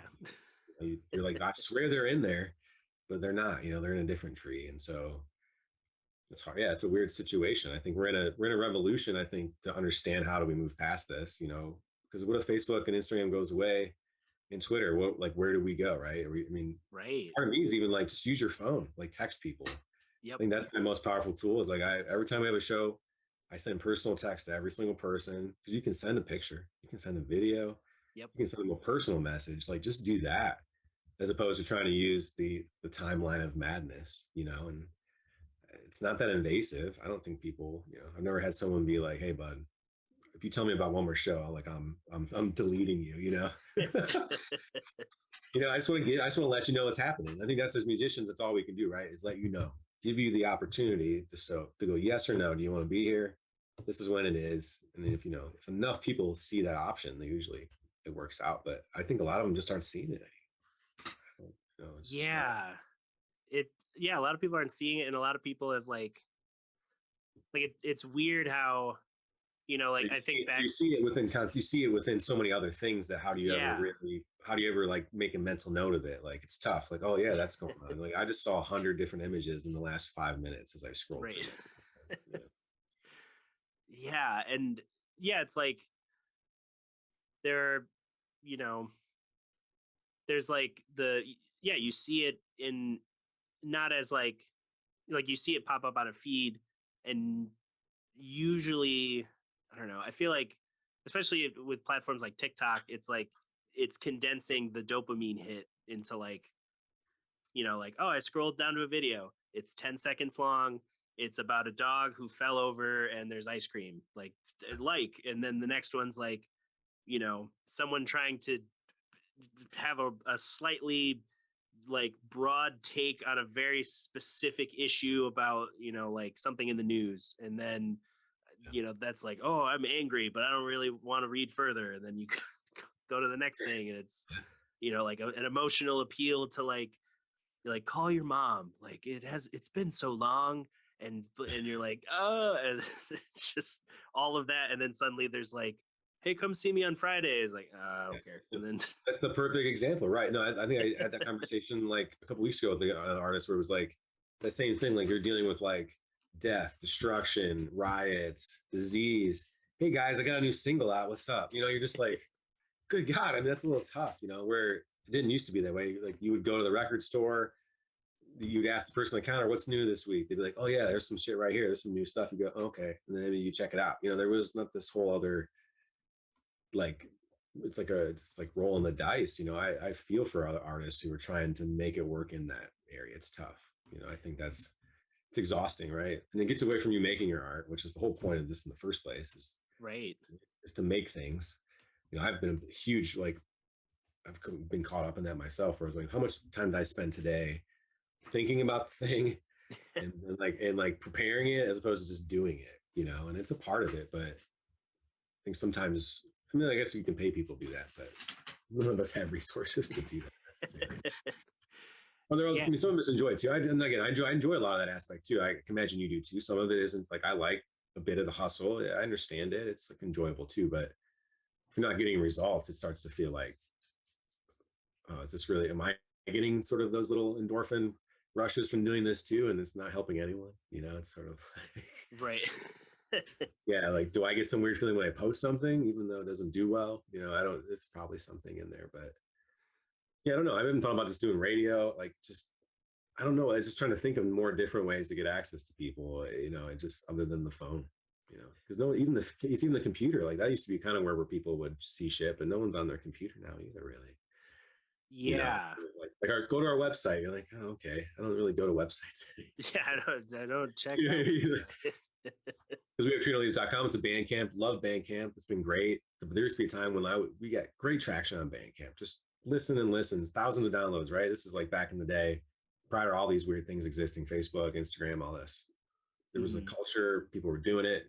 And then just as soon as all those things came up, it just became sort of a whole different world. You look at the metrics of us as a band, you see these huge spikes, Bandcamp, just like downloads, listens, and then just like gone. It's like Spotify came in and everyone was like, I'm good. Right. It's like, it's weird as an artist to feel like more people are listening to you, but yeah, I don't know. It's weird. And it's like, and it shows how, like you were saying earlier, like we're surrounded by music more than ever just in our daily lives, and the cost of access to listening to all sorts of music, it's like, oh, I don't have Spotify, but I can find most things on YouTube. And it's like, as an artist, you're like, okay, so I need to have to put it everywhere. Yeah, to put it everywhere in all these different formats. And like, like I'm thinking about that with the podcasting. I'm retooling how I do podcasting next year to like make, to keep things fun and intentional, but to also like give myself some more room to really focus on the ones that, or focus on the ones that I like doing in a way that gives me time to like have different packaging of it. Cause, and I don't even know if I could still fully commit to it with all the different things I'm involved in. Cause it's, like to have a podcast is like, okay, you're talking for whatever length. And then nowadays to kind of hook people in, you got to have clips of just funny moments or engaging conversation or whatever. And then you like, all right, 6 minutes for YouTube, 3 minutes at minimum for Facebook, a minute video that auto plays immediately so that no one stops. Sure. Like, they want to see like, oh, it's an IGTV. I don't know if I'll watch the whole thing unless you're already like super famous. Then you have, a couple 100,000 people who will naturally look at it. And it's like, bands are used to like, okay, here's our sound. We're working on that. How we present maybe the album art, the stage show, and to have all these extra things. It's like, okay, we all need teams, but everyone involved in a creative pursuit can't, you're not going to find like everyone's trying to do their own kind of work.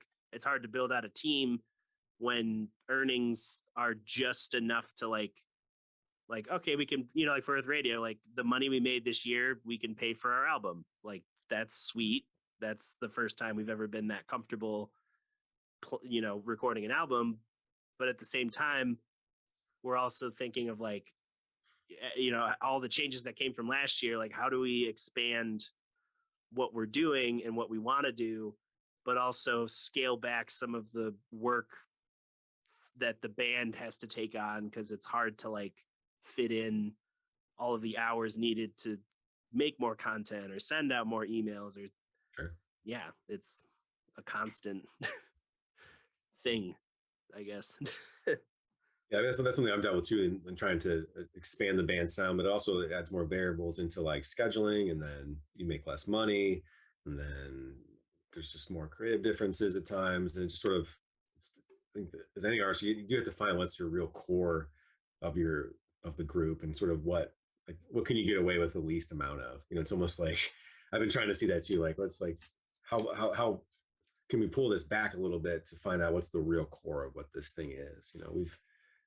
There's really the four of us now, and we have a percussionist that we work with, and so it's a different element, but in the end, the four of us are at this point have become the core. And so trying to work from that, but it's hard. You want to expand, you want to do different things. And even changing band members is exhausting. I can't even tell you how many times I've had to reteach someone some of the songs, it's like, even though there's recordings of everything, it's like, we're a band that plays stuff different. The tempo's not always the same. Maybe we'll improvise this area longer. So it's tough just to be like, go online and listen, it's not as simple as that. But I've been trying to work on that for a while, trying to avoid making things more complicated than they need to be. I think that's what's like artists too. It's like, oh, I'll put out an album. It used to be just like, press it. There you go. Let's make this happen. It was a CD or a vinyl. That was about it, but now it's just different formats, different places. It's just, it's a lot, and sort of trying to appease everyone. It almost seems crazy, where I wish I could just be like trinaleaves.com. That's it. It's all there. Just figure it out. You know what I mean? It really is kind of, it's sort of like, even I've done some podcasts, I did my first season, I did 8 episodes, and I initially was releasing stuff through YouTube, and I was doing the video side of it. But then it started to create this confusion of what our YouTube page was, which at this point is really just music videos and some live performance stuff, multi-camera stuff. But then mixing in the podcast felt weird, and then the video just added too many elements. It just sometimes it'd be out of focus, and it just took way too long. So at some point I took it off and was like, well, in the end, all I want to do is conversation. So I took it all off, and I'm just going to put them on our website, trinaleaves.com, and just be like, season 1, you can listen to them. It's right here. That way I don't have to convince you to go now you got to download Spotify, or do you have Apple Podcasts? Maybe, I don't know. It's sort of weird. So it's there is something about trying to with all of us trying to hone in something where everything is in one place. It's so hard. Even how do you pay you? I don't know. I got Venmo, I got Cash App, I got PayPal. Jesus, come on, I wish it was just something easier, so. It's everything has so many variables, it's pretty wild, and so even how to book shows, it's what do you call them? Email, Instagram, Facebook. Oh, there's a person, but they're on Facebook. It's not, it's not the page of the place, it's this person, well, I have to have a Facebook account now. I didn't have one for 5 years. Now I do. I have a ghost account where I just I do administrative stuff for the band, but because I don't want to be on Facebook, it's just, there's no reason. Right. But there was a couple of venues where this is the only way you're going to book a show. So I had to literally make my weird account, just so I could message someone for a gig, for a once a month show. It's just damn it, I wish that wasn't the case, so. The John Stewart quote, relentless. It's as soon as you get, I think of people like Ari Hernstam, who their brand of music business help is there's so many different ways, he's recently just closed, enrollment for, his different classes with these different specialists.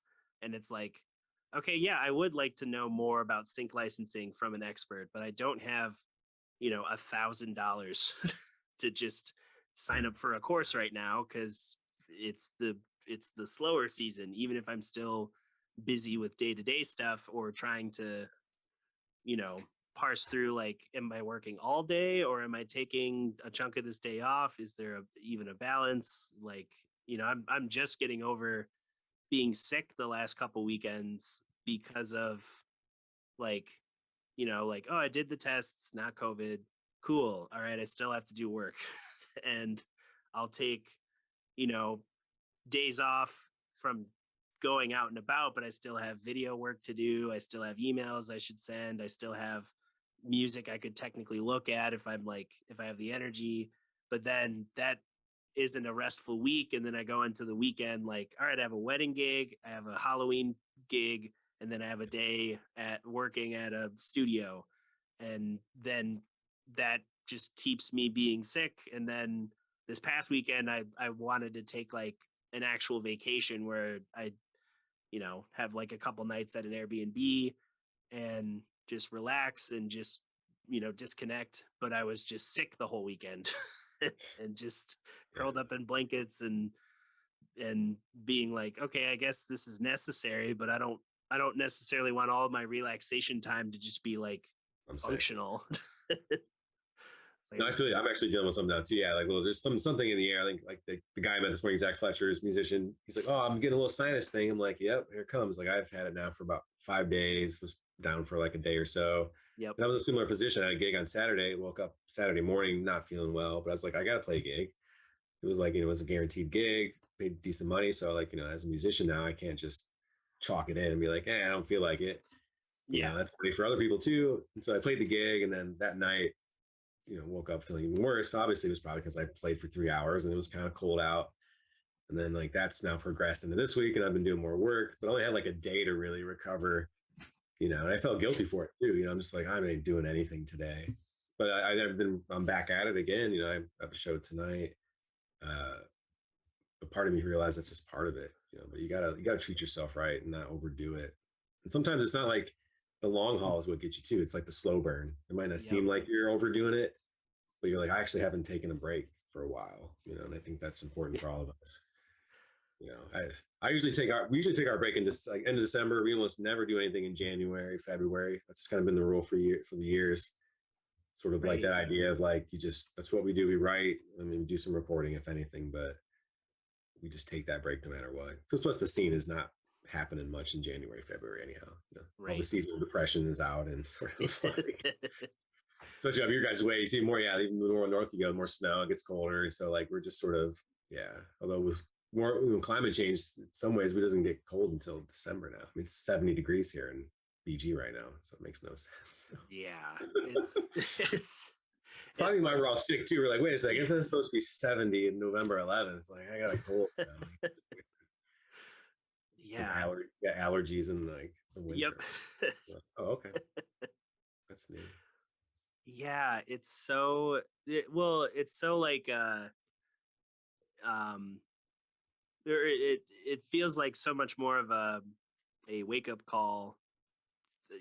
A lot of us last year, it's weird to have like a time where like, yes, demonstrably a lot of people, they either had to deal with COVID, they might have died from COVID, they, people having to change their whole life, like we're either working remotely, changing career paths, moving, becoming more isolated, becoming less isolated. Like, everyone had some sort of shift, and then to also have on the financial end, like I was fortunate enough to get on unemployment, and I remember reading an article where the dude was just like, this is the first time I've ever felt normal in my whole, adult working life. And I was like, yeah, that's how I feel. Like I'm doing more life things, but I'm still able to like pay all of my bills. And it showed this like glaring, like, oh, this is what it feels like to earn money and like actually keep some of it instead of just living not even like, because with freelance it's like, okay, paycheck to paycheck. It's this weird like, it's not even that though, because you don't really get paid. Like the nature of my jobs is I do video work for an independent news place here in town, but I get paid once a month. So it's almost like it feels like I'm not making any money until all of a sudden one day you're like, okay, here's all. But that doesn't always work. Well, the world doesn't always work that way too. Where you're like, well, the bills came in differently. So like even being freelance, it's sort of like everything's so different. Part of me likes that existence. It keeps feel a little more alive, a little more like adapt for change. Which is important. Like, oh, I can get through this. Some people like fall apart. Pretty quickly. COVID taught us that too. I think some people are way more fragile than I thought.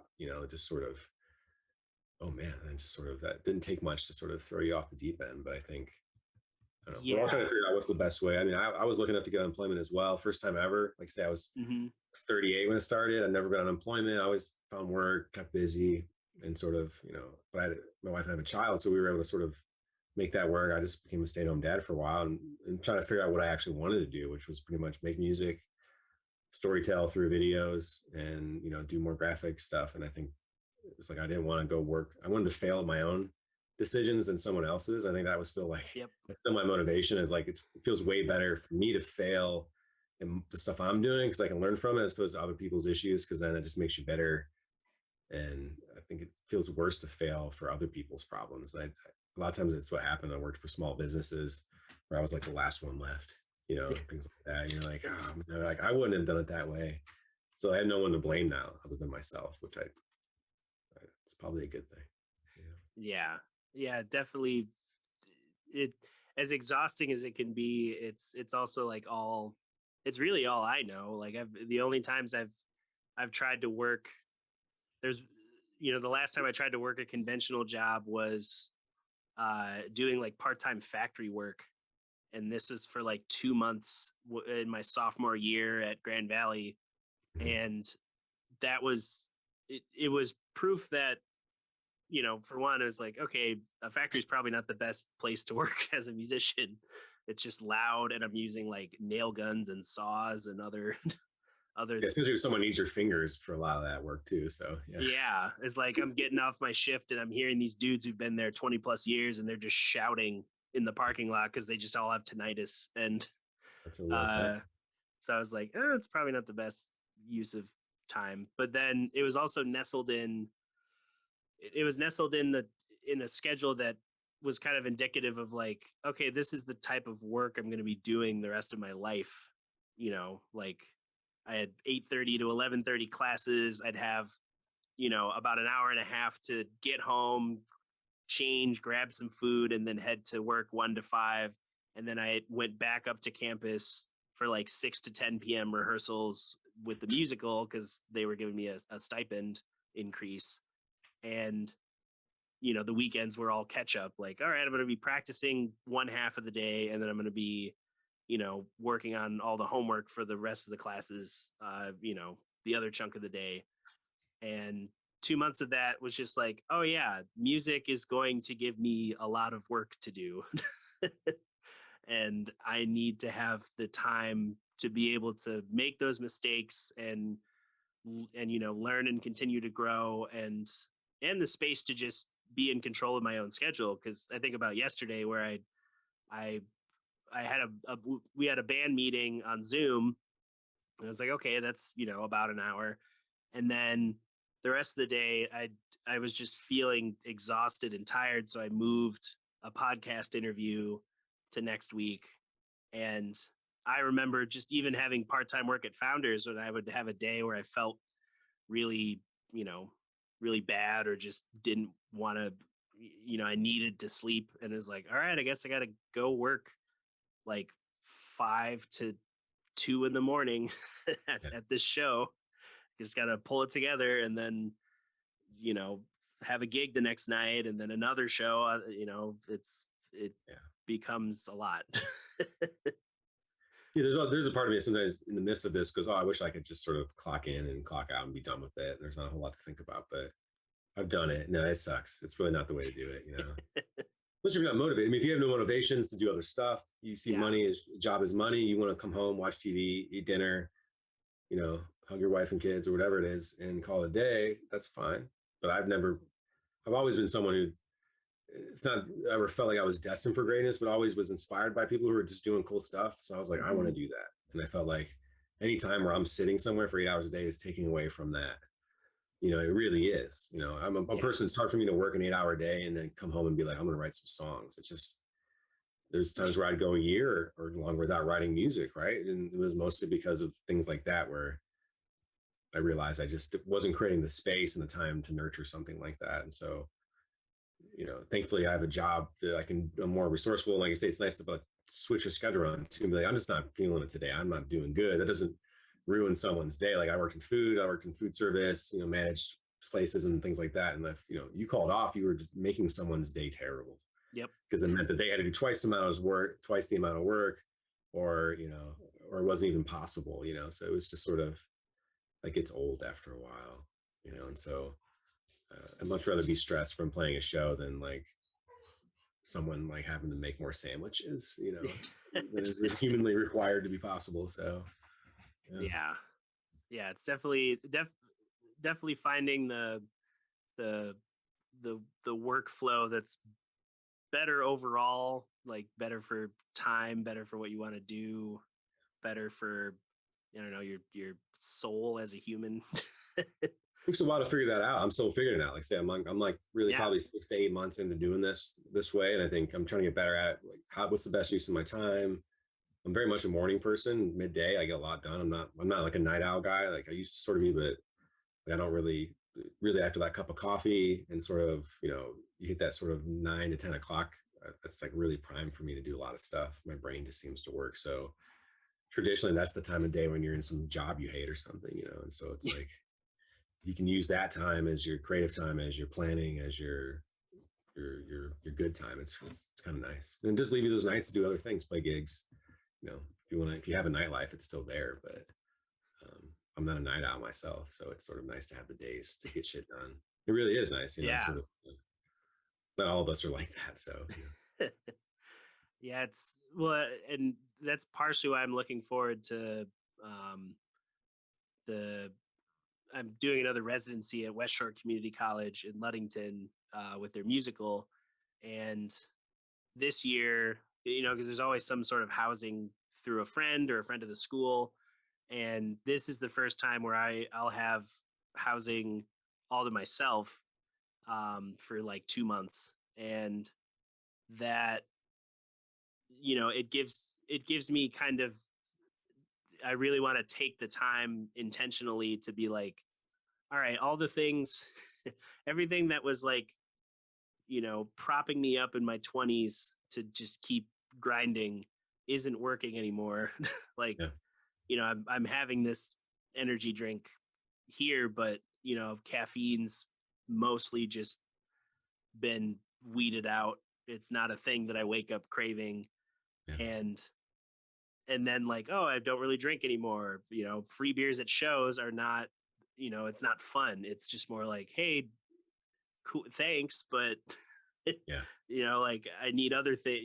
I need to try other things to be a default human, and that's where I feel like these 2 months are like, all right, I know my only obligations other than some weekends having shows with groups for 2 months is going to be, wake up in Ludington, have this place to myself, have access to like certain things on this school campus, and it's like what new routines do I want to build back into my schedule? Like regular practice would be nice, like even just an hour, or like what does it look like if I have this like I have this kind of subsidized middle class life for 2 months of like, I don't have to worry about my housing, I don't have to worry like it, and I don't have to, my time is entirely my own. I can go do whatever as long as I show up at 6:30 or 6 for this rehearsal time. And so I'm interested in exploring that, probably cutting back my social media to just the necessities of like promoting the band or promoting a show or a project, but not spending my time scrolling, not spending time on the actual platforms beyond just like checking up maybe once a week and just scheduling stuff ahead of time, so I'm not like opening those programs every day, like just to see how that feels and if that works better or what that looks like. Because it's like, if we're going to live in relentless culture, there has to be some sandbagging of stuff. No, that really does. Yeah, you got to realize what are the things you're doing. They're actually providing some sustenance or positives, and one of the things are really just taking your time away and making you feel stuff that you'd rather not, anxious, angry, or whatever it is. So, I got into a habit where if we had chunks where there was no shows or anything, I would just delete the app and just to say, all right, there's really no reason for me to be on here, right? Right. It's sort of, and sort of did free up sometimes, but it's weird what your brain is like, oh, I wonder what's going on there. Am I missing anything? And I'd come back to it and be like, nope, I didn't miss anything really, actually. So it's sort of, everything's fine. So, but yeah, there's sort of I think it'd be nice if you could have an ability to sort of delegate how much time a day that you can spend on those, but a lot of it just depends on what you're promoting and how it works. And too many people still message me on those things. Again, as we're talking about, it's like, it used to be just call me or something. But yeah, it's like, there's probably 5 different ways to correspond now and stuff like that too. So yeah, that's been a tricky part, I think, of here where like clients will reach out to all the different things that we offer, and then it's usually met with auto responses, just because it's easier to have everyone email than just try and like, all right, I gotta check Facebook, Instagram, like who's serious, who's just DMing on a whim at 2 a.m, you Yeah. know.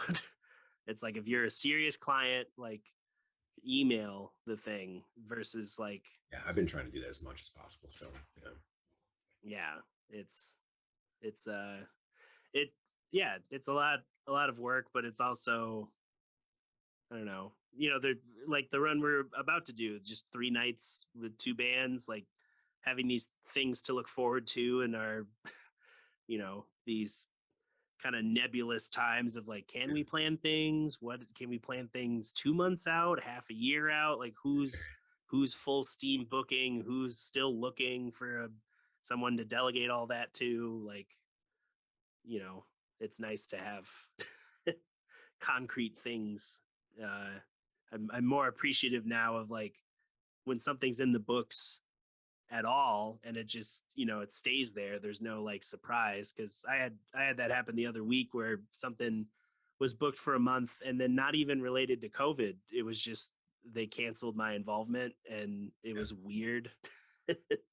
And kind of reminded me like, oh yeah, some people are still like, they still don't get it, and that's just how their life will be. They won't understand that you can't just like book somebody for a month and then a week out from the gig just rip the rug up from underneath them.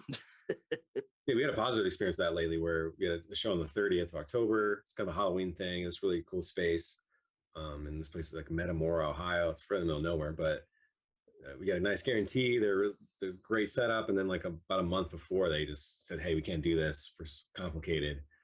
And so, but they ended up paying us like half the guarantee, just as Nice.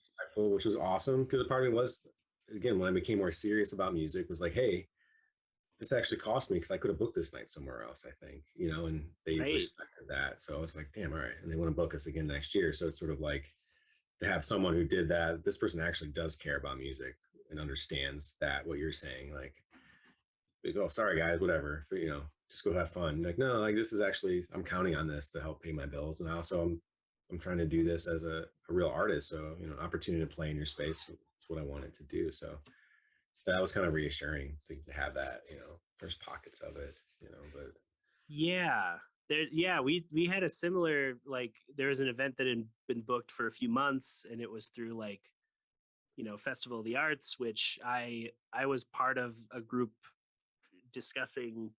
Grand Rapids Festival of the Arts is like, it's a large free, one of the largest volunteer events. So it's like, tons of food carts and, 5 different outdoor stages. And it's, everything from a dance company to a local band to comedy. They host all these different things. But we were, this discussion panel with some of the admins of Festival of the Arts. It was talking about how artists can feel more supported, because there's a lot of like little things of like, like it's sometimes tricky to load in, and that, there's these people kind of enforcing arbitrary parking rules that make it more difficult to get places, and then to have, some of that impact of those discussions kind of result in like, oh, we had to cancel this event, but everyone who was involved, all 6 bands or whatever, they all got paid their guarantees because the money was just still there.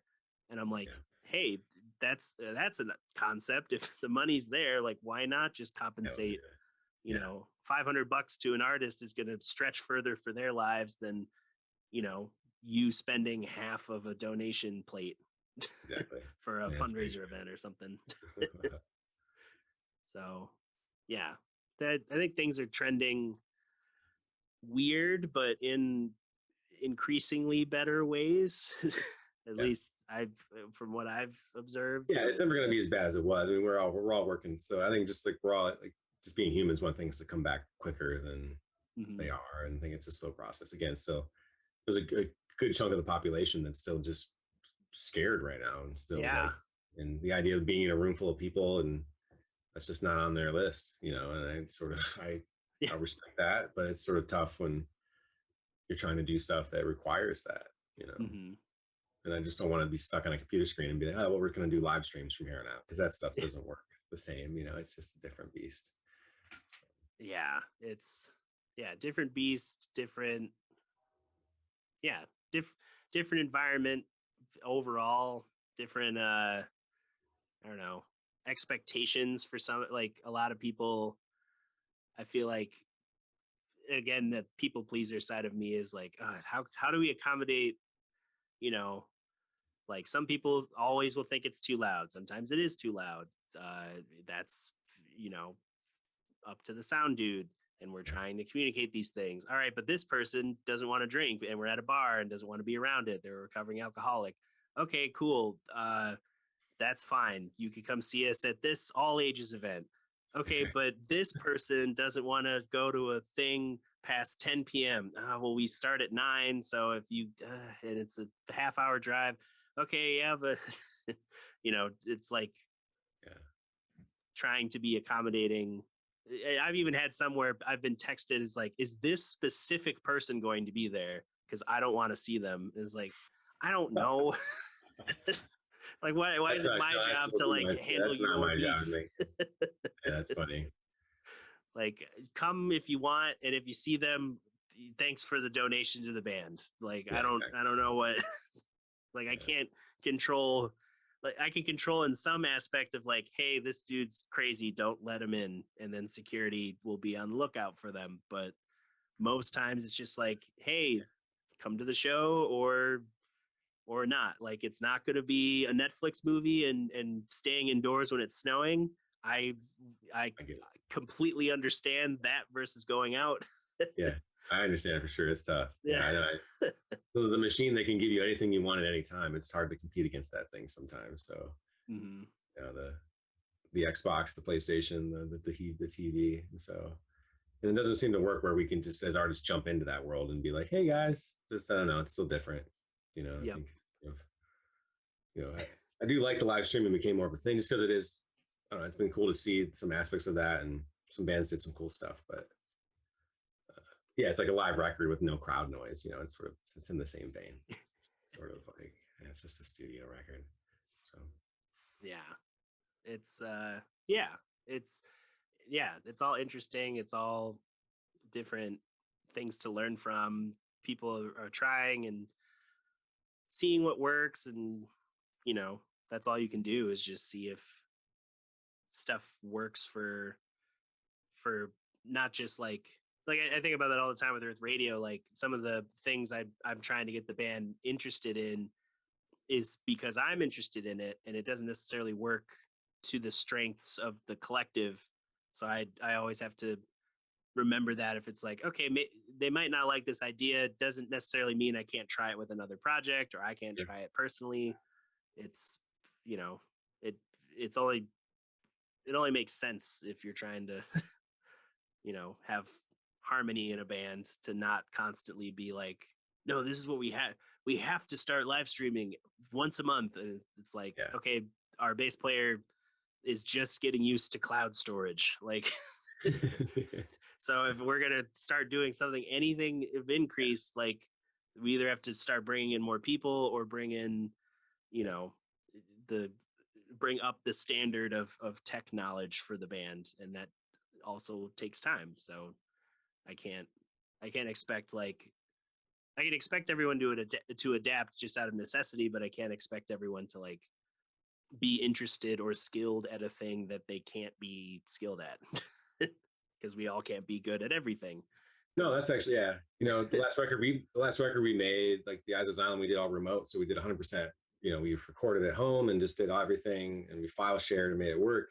But there was a point where, like, our drummer, like, he has no background in like recording himself or anything, and so he had some pads, but even that was like hard. It was just like, all right, dude, just record yourself. And he was like, I was like, okay, like, I've never done this before. We made it work, but it was sort of like, it couldn't be an expectation now to think like, oh, everyone in the band needs to know how to record themselves and be an efficient home producer. You're like, all right, maybe that's not. It's a lot to ask. It was like more of an experiment, but right. Yeah, I think. Yeah, I don't know. I think that's something I liked about your guys' project, and similar to us, where it's sort of like you're doing your own thing, They have been for a while, and you guys keep trying to do different stuff. And I think it's probably like your future is more based in like expanding upon sound and just seeing what's possible. I still can't even really define you guys, which is good. I think that's something I like about bands when it's tough to actually say this is what it is. Mm-hmm. I think that is really cool. It's like, but it's exhausting sometimes too. So. You gotta get new stuff. You gotta buy new instruments. You gotta keep up with recording techniques, all that stuff. But I think it's fun. It's sort of non-traditional recording techniques, all that kind of stuff. It's been fun to get into that because we fell into a lot of traditional, just studio, live take, get the best one. I'll do vocal overdubs, call it a day. And I think that was cool for what it was, but I think there's some limitations to that for sure as an artist. And seeing what you guys have been up to has been fun to watch too. Just a lot of the strange approaches to tracking and your use of MIDI and all that kind of stuff too. So it's something we've been trying to mess around a little bit with ourselves, trying to just mess around with sound more, not be so concerned about songwriting sometimes. Right. Sometimes it's just better if it sounds cool, than necessarily is the song good. There's place for both of those. So right. It's like Radiohead's they just did their release of their new Kid A Amnesia. They did like a re-release of that, and so I think that was like researching that again, because I'm a huge fan of them in that period, and was sort of, again, they were just sort of musicians who had wrote a bunch of great songs, and they were kind of burned out on writing songs, and so as opposed to just breaking up, they just more invested into sound and then figured out how do we play this as a song after the fact. So I think that's kind of fun. It's something that I don't know. I think it's pretty ingenious to try something like that. So, yeah. But how does that translate live, right? So who knows? Right. Yeah, there's only so much. There's only so much you can focus on as a whole band, and every band's natural growth leads them somewhere, and it's hard to say like we could look back on like the Beatles and historically look at like, oh yeah, this moment was like, this album was really pivotal, but for them it was just like they went into the studio and they made something, and maybe they thought it was special compared to the last record or their first record, and what they weren't going and being like, this is going to make us millions of dollars and we're being internationally known. And it's like every band they have their own journey, and every artist has their own arrival point. Sometimes it's the conventional like, and they became famous, like the only metric the masses seem to understand is fame or nothing. Sure. And there's a lot in between. There really is. Yeah, there's so much middle ground. That's what kind of keeps me at this whole thing, kind of bring it full circle in the sense of like why I keep doing this is sort of once you realize how many people are out there doing this in a different way, musicians who are playing, who aren't household names, who aren't selling millions of records, but are still making good creative music that seems enriching to like culture and the whole world, like just the overall idea of what music is. So it's like that motivates me more so than seeing anyone famous, because that doesn't even seem attainable, or I don't even know what that means. I don't. Yeah, there's so many factors that go into that. Yeah, just too many, right? As opposed to just I can wake up and do something creative, and if I'm not hungry and I have a roof over my head, and the trajectory is that I'm going to keep doing this, that's success, really. I mean, that's kind of where I'm at with it, because that's a starting point at least. And I guess if you get better at refining that, it should get better over time, So. Right. Well, I even think of talking on this podcast recently with Emil Pandolfi, like this older musician, like his whole career has been at the piano. Like he went to music school, didn't finish, but he plays. A lot of his music is arrangements of, Great American Songbook, movie soundtrack, like very, intentionally picking these things that he enjoys playing and arranging around. And it's stuff that his career kind of got a bump from, pitching tapes and CDs to like gift shop companies, like people that distributed products to gift shops, and that career is led him to do, he's got more streaming. He's got like over 500,000 monthly stream listens on Spotify, and he just does a handful of concerts a year around around the country, around Europe sometimes. And he, lives in North Carolina, and his wife is his business manager, and his daughter like does a few things on social media, and all he does is just, he's made this career of like mostly behind the scenes, like sync licensing, but also, I don't know, performing to a specific kind of aesthetic. Yeah.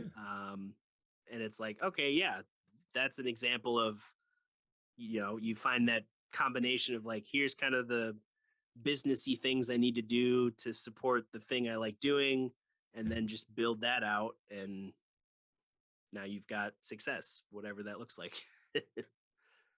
Yeah, I think everyone's success is different too. So I think it's like, and to me, I end up being motivated more just by creative outlet, immersing yourself with other people. So I've always been pretty extroverted person that, as much as I like doing stuff in my own space, there always the end product is always something that's supposed to be connecting and being with others. And I think that's sort of music lends itself to that. This is what we're trying to do, as opposed to like just trying to write music by myself in a bedroom and hopefully 100 years from now someone thinks it's important or something, which is, not everyone has that trajectory. But yeah, it's about like using it as a tool, and it's like, you're only alive for so long. So it's like, it seems really cool to try to do this as a way to experience this ride, is to be surrounded by those things as much as possible. I think it keeps me young too. I really do. It's sort of, I think, if Keith Richards is still going, there's something to playing a guitar still. I mean, it's sort of the idea of like, it enriches the soul. It really does. I still feel like there's too many times where I could, after playing music, when you're truly in the moment, and it's like the end of the show, there's like not many better feelings than that still. Right. That's important. And I forget, like, that's probably why we're all doing this in the first place, in the first place, I think that's it, Yeah. It's not about likes and all those other things. So. Right. Yeah. It's a good reminder to come back to. And I feel like a good, a good thing to center around is like, remember that feeling of just like sharing music with other people, and like having those, those moments on stage, those moments with people who, delight in the music you're creating, or shared interest in other musicians. It's like, that's always more impactful than, getting some fire emojis sometimes. Those are nice too, but yeah. I know how much effort it takes to send those, so it's not a lot. Yeah. But this was a great chat to just touch base and see. Well, it's nice. I mean, our conversation, we probably talked for maybe 10 combination for like 10 minutes when you guys were here, and 19. So it's sort of nice to like, get to know you, and really looking forward to playing with y'all next week. I think that's going to be, it's fun for us. We jumped up to Ypsilanti for like a hot minute. So but that's like our only out of state thing we've done. And so this was, we're looking forward to heading up your guys' way too. Tip Top Deluxe is a cool spot. We did like a Sunday matinee thing there, I think in 19 with Flex Decibel. Oh, nice. It was kind of fun, but it'd be nice to come back there and experience more Grand Rapids too. We're all pretty ignorant of Grand Rapids, haven't spent much time there at all. So looking forward to that. Plus bringing you guys down would be great.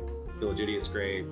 I'm doing the 3-night run, so it all kind of lined up. So that was sort of my intention. I was like, man, I think I can line up these 3 shows somehow. So even getting the Tip Top was nice, because like Ted who runs that spot close there, he's like, hey, I got the 20th. So I'm like, that'd be perfect. Yeah, it all fell into place. It's gonna be our first shows out of state since 2019. So that's the show we played with you guys, y'all. I think that was our last show before COVID for us, because we ended up because we played with y'all in November, I think it was. Yeah, I think it was like November, and then so we usually go quiet in like January, December, January, and then like February we're like, all right, we started working on some stuff, and then everything changed. So yeah, that was. Yep. But yeah, it was great talking, Dutcher. Yeah, I'm looking forward to it, and yeah, thanks for having me on. Yeah, no problem. Is trinoleaves.com kind of the hub for we'll go with that. Actually, that's still the best way. Yeah, I mean, you can find the socials from there. All of our records are on there. I mean, at the end of the day, I want you to listen to our music, so that's the easiest place to find everything. Yeah, trinoleaves.com. Cool. Yeah. Well, yeah, definitely look forward to seeing and hearing y'all next week, and yeah, I'm sure it'll be a fun 3-day run. All right, man. Well, yeah, it was good talking to you. Have a good one. Yeah, you too. Thanks so much for tuning in and listening to this episode of Life's a Piano. Dustin's a hardworking dude, thoughtful dude, as you can tell, and it was nice to catch up with him before, we do 3 days of shows together. So if you're listening to this and you happen to be in Bowling Green or Maumee or Grand Rapids, you can catch Earth Radio and Trino Leaves November 18th at the Village Idiot in Maumee, November 19th at Howard's Club H in Bowling Green, and then November 20th at the Tip Top Deluxe Bar and Grill with all of us back in Grand Rapids. So yeah, check out trinoleaves.com for all the stuff they do. You can always go to patreon.com/Dutcher Snedeker for my stuff, DutcherSnedeker.com for everything else, and we'll see you in the next episode of Life is a Piano. Take care.